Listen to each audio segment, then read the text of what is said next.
friends, I'm back. It's Evelyn here, back on the Evelyn Adore channel here on YouTube. And I've been sewing up quite a storm. I'll pop full details of my Minerva sewing blog in the description box, my friends, so you can check out full details of all of the projects that you're seeing on your screen and that you're about to see on your screen too, while I talk you through this intro. Friends, we're finally getting to create that peasant blouse inspired by the recent Wuthering Heights movie, and I'm so excited to point you through and take you through this tutorial to pattern draft and sew your very own peasant blouse to your own measurements. Yes, finally friends, I'm feeling well enough to take you through some pattern drafting. I'm so excited about this, my friends, because I have been teaching some of my nearest and dearest friends how to sew. Really excited about this, friends, and stick around for the reveal because you'll be able to see myself and two of my wonderful friends, Jo and Rosalind, in the blouses I taught them how to make. But my friends, without further ado, let's get to some pattern drafting and some sewing. I'm really excited about this, and thank you all for sticking around here on the Evelyn Adore channel where I took some much needed rest. I am hoping to be back on the channel here for the foreseeable future, my friends, at least uploading every fortnight, if not every week. So keep everything crossed for me, my friends. I am currently in a flare, hence why I am not on screen today. But trust me, the reveal for this footage, well, I'm a little bit speechless about it. Huge thanks to my wonderful friends Jo and Rosalind for their support and for coming along with me on the fabulous shoot, and to my wonderful friend Sanjay for the photographs.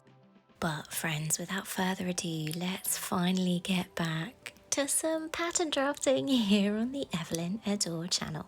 Let's go.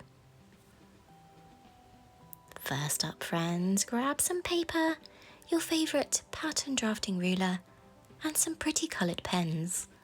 Come on, let's get pattern drafting a peasant blouse to your own measurements. To begin, on the right hand side of your paper, a few inches from the edge, mark vertically your shoulder to desired length, marking it A to B like so.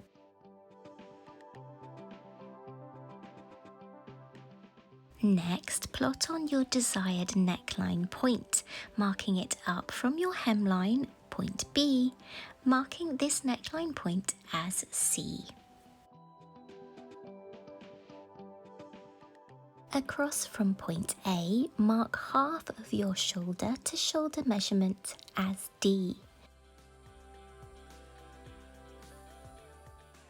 Draft a short line down vertically from this point D, because this will help us later with our sleeve.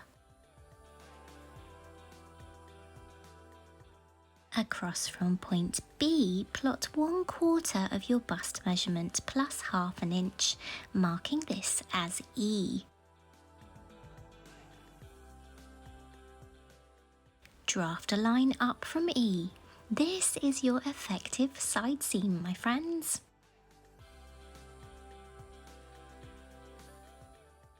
Along the vertical line A to B, my friends, mark your bust apex point down from A and mark it as F. Across from this point to F, square across to your side seam line, creating your bust line.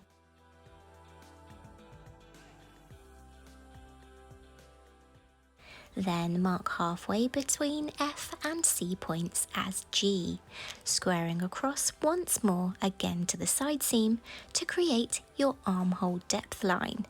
Now ensure that the line down from D hits this new armhole depth line, because this will help when we're drafting our arm sign, my friends.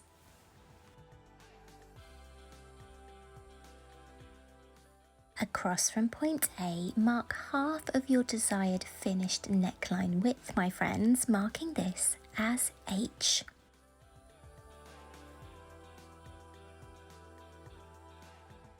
Then curve a line from H to C to create your neckline, and a French curve ruler can come in really handy here. From point A, my friends, draw a line to meet the armhole depth line at the side seam, marking this point as I. In order to ensure a comfy, relaxed fit at the arm side, curve this line slightly inwards towards the bodice of the pattern like so, seen on your screen here in blue.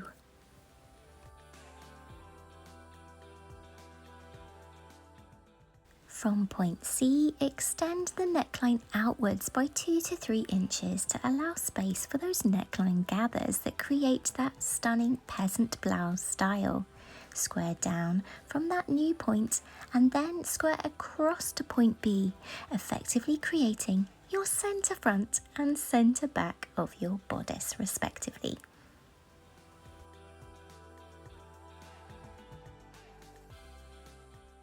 And here, my friends, believe it or not, is the bodice of our peasant blouse, seen here in blue pen. So it's on to the sleeve, my friends. From point D, you're going to draw a cross, plotting your desired sleeve length from your shoulder, and mark this as J. Now I went for a full length sleeve this time. Square down from this point J, then squaring across from this to meet point I. Can you see, friends? Our sleeve pattern is starting to take shape already. Extend a line from point H at the neckline by 2 to 3 inches to create the fullness and gathering space at the sleeve cap, squaring across and down to finish your sleeve pattern.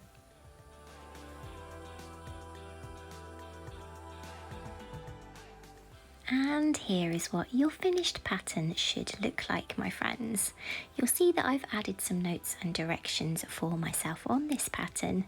Most notably, I've added fold marks at the centre front and centre back respectively of the bodice, and also to the top of the sleeve. And you're going to be cutting out 2 of the sleeve and 2 of the bodice.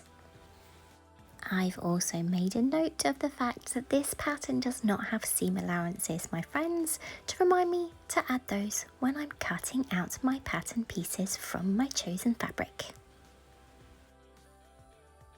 For my peasant blouse, I chose a bishop style sleeve, and to create that style I used a simple slash and spread technique from the wrist edge to create volume, and then a simple cuff finished the blouse. For a full tutorial and a look at cuff drafting and bishop sleeves, be sure to check out my 40s beach pyjamas video. There's a link in the description box, friends.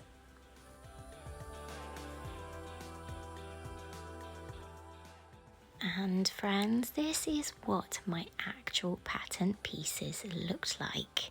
Yes, quite strange shapes, my friends, but trust me, these patterns work to create the most stunning peasant blouse. And here is the sleeve pattern too.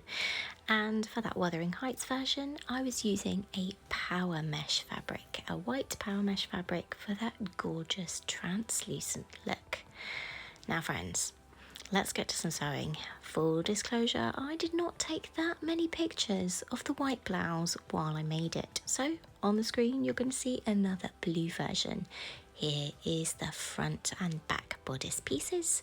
And this is what yours will hopefully look a slight semblance of. And then the sleeve. Now friends, do not get these mixed up. Yes, can you hear a hint of something that's coming up soon in the video, friends? Do not get the bodice and sleeve pieces mixed up. Now for the white version, friends, I did do some really chunky cuffs, and for a really great tutorial on cuffs, I highly recommend checking out my 1940s beach pyjama video. Just gorgeous, gorgeous chunky cuffs on that white final Wuthering Heights version. However, I only had 1 meter of that blue viscose fabric. So friends, this is what I was left to create cuffs for the blue blouse. Needless to say, friends, they're not the chunky cuffs of the white version, but you know, they still work, and it shows you another version. So there we go. First up, friends, you're going to attach the sleeve to the bodice, and you're only going to do this at the effective shoulder seams. And for this, friends, I'm going to use French seams. So begin by placing your pieces wrong sides together and stitching using half of your seam allowance. Here I'm using about 1/4 of an inch seam allowance, and then I'm going to trim those seam allowances nice and short and press it.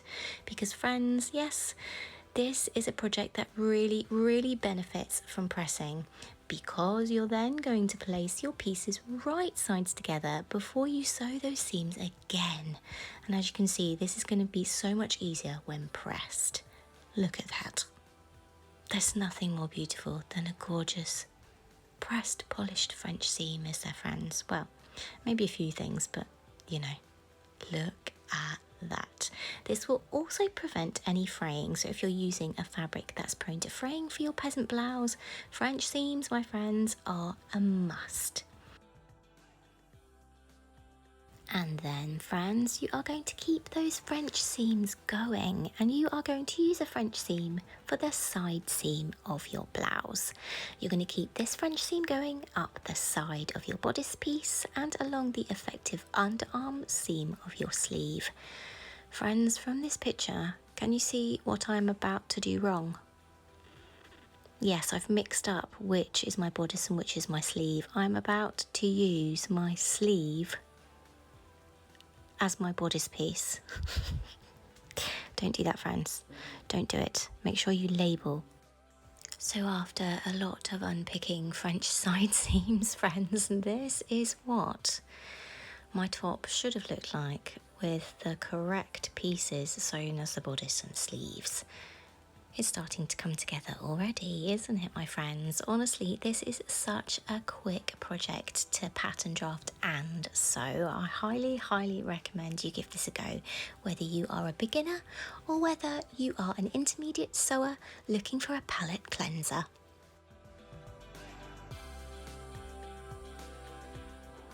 Okay, my wonderful friends, so after you have French seamed the effective underarm seams on your peasant blouse, and then done the same French seam to the side seams all the way from the hem right up to the wrist in one complete movement. And friends, don't do what I did, which is effectively think that your bodice fronts and backs are the sleeves and create sleeves out of your bodice rather than the actual sleeves. Yeah, basically I seamed the wrong bit. So, and did the whole French seams before realising, so then had to rip French seams out. Anyway, once you have done your underarm seams and then your side seams, I then went ahead and hemmed the bottom of the blouse, literally just by folding in and pressing, and then folding in again, pressing and top stitching. And then I created the neckline band and put the elastic through. So actually this is what she's looking like on Betty currently. Ooh, very nice indeed. This fabric is such a pretty colour.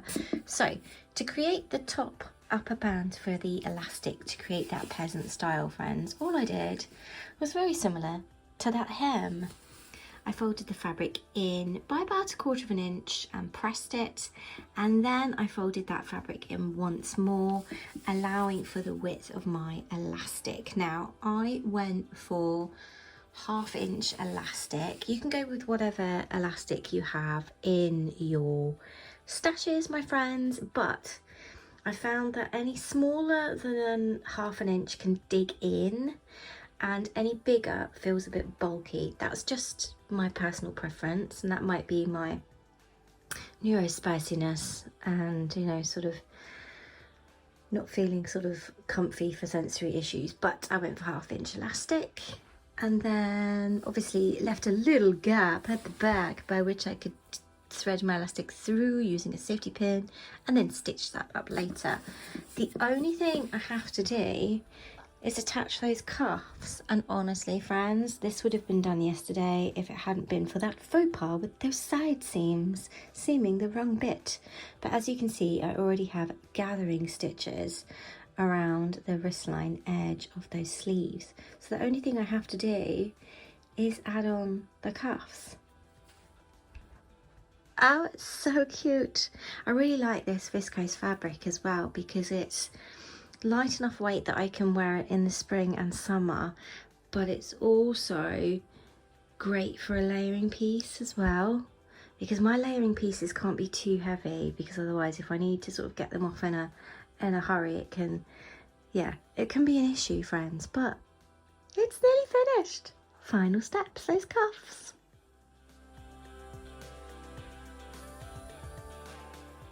And to those cuffs I went, beginning by constructing some longer pieces of fabric from all of those random offcuts, my friends. Yes, pressing again. I'm trying to get into a really good habit of pressing my projects because it really does make a difference. Using my wrist as a little gauge to see how big I needed those cuffs to be, my friends.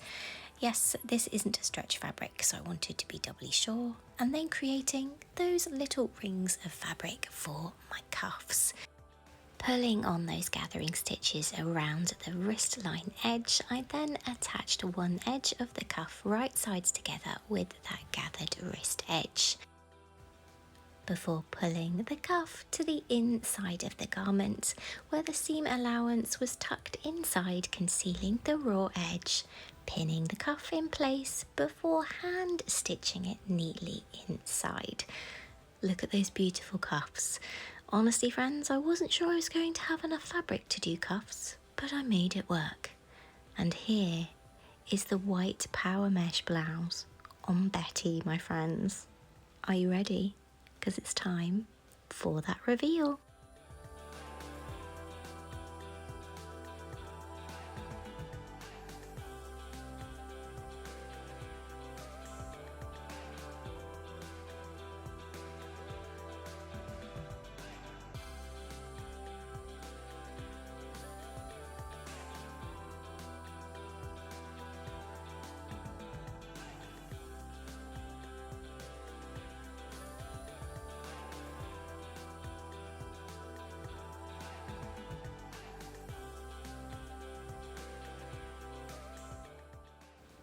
And here are my beautiful friends Roz and Jo in the blouses we created together.